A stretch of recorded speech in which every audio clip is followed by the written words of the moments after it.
how to fix your curve card transactions not appearing. So in here, the very first thing that I recommend you guys do is simply force or refresh and clear cache your application. So for that, what are we going to do is simply go back, and then you can swipe down from the bottom of your phone. Then you'll be able to see the swipe up, and then simply force stop that application. Right after doing that, you can get to the settings of your phone. Then from here, scroll down a bit, tap on general, then tap on iPhone storage.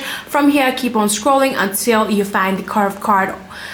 Simply tap on show all in order to see all of it, and then search for curve card. Right, so if you find that, simply tap on that one and then tap on offload app, then tap on offload app one more time. Within a few seconds, the application will be offloaded, and after doing that, here you'll be able to see reinstall app. Tap on it, and within a few minutes you will actually be able to reinstall the curve card again.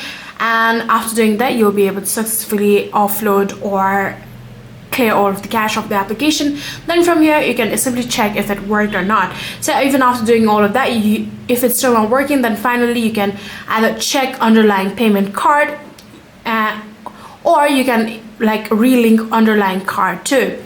I'm pretty sure these steps will help you guys. So yeah, that is it. If you guys do have any further queries, then please let me know in the comment section down below.